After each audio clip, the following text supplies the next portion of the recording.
Well, it has come and gone, the Wednesday Factory Zero visit from President Biden. Let's get right into it. So President Joe Biden visited GM yesterday, and of course, almost predictably, there was a lot of pro-GM talk, but so much so, this might be a little surprising, absolutely every emphasis was put on GM as being the leader in the United States for EVs. In fact, Biden saying to the CEO of GM, "You led. This was all because of GM and electrifying America." So it's pretty much predictable. I mean, so is politics. Now, President Biden definitely has snubbed Tesla in the past. That is, of course, because a lot of the EV incentives are pro-union. So if you're wondering about the EV tax credit, let's give you some updates on that. So voting was supposed to happen last Friday, but in typical government fashion, it was delayed at the last minute. But the updated vote should be happening anytime soon. It is very likely, of course, with Democrats in control of the House, that it will pass, but the Senate is a different story. So the Democrats need every single vote in the Senate to pass this EV tax credit as written.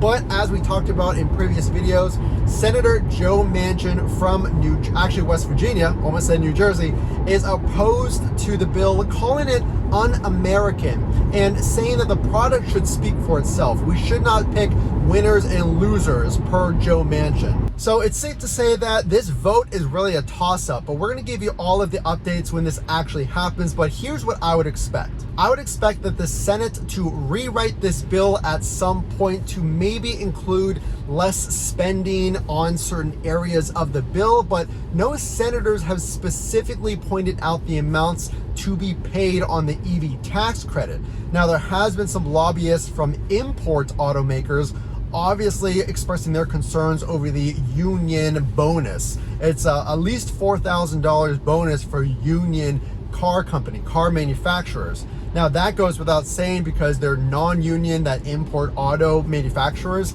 so that's going to be a disadvantage to them. So again, President Biden did have that visit with GM, but GM has said that the future is electric, and Joe Biden agrees. Now, GM committed to all EV by 2035 and to install 40,000 universal chargers next year. So the interesting thing about President Joe Biden's visit, I don't know if you noticed this, but he was actually driving in their brand new EV Hummer, which coincidentally does not qualify for the EV tax credit, being an SUV starting at $99,000. The SUV cap as written is $85,000. So just keep this in mind. The Model Y does qualify as a small SUV.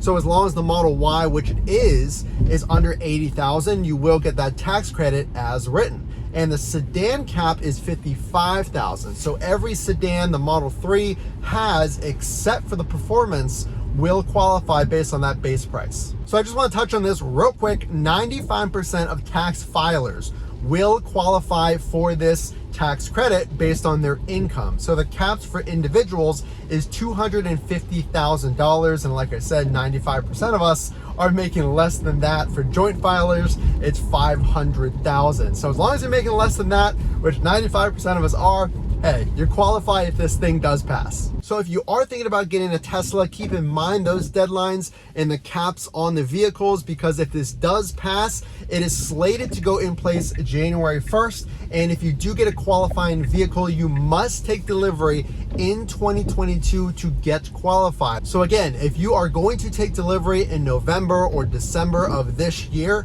you will not get the EV tax credit. This is not retroactive. It is for new deliveries in 2022. Now, what you can do is you can order your car right now, because those delivery times, again, depending on which spec you get, they're looking at September, they're looking at June. It's going to be a while. So since those deliveries are going to be a while, you might want to order now, but make sure you take delivery in 2022, again, if this passes.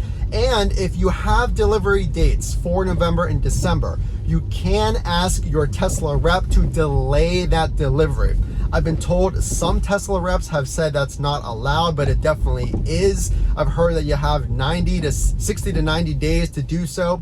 So in my experience, whenever I took delivery of my Model 3, you absolutely could delay your delivery. In fact, I spoke to a Tesla rep recently because I'm thinking about trading in my Model 3 for maybe a Model Y down the road. They said, well, you want to take delivery in January or 2022 because that's the only way you're going to get the tax credit. So that's a little factor that you want to keep in mind. I just wanted to mention that if you are ordering or you're taking delivery soon. So that being said, the vote will happen soon, and Nancy Pelosi at the beginning of the month, she's the Speaker of the House, did say we're hoping to get this in place by Thanksgiving, but of course, being the government, there are no promises. So if you do like this content, please drop a like because there will be more videos on these updates. You're gonna wanna know when it passes and all of those latest updates. So make sure to drop a like if you did enjoy it. Subscribe so you get those updates and you see our future videos. Again, this is Matt from Frunk to Trunk. We will see you in the next update.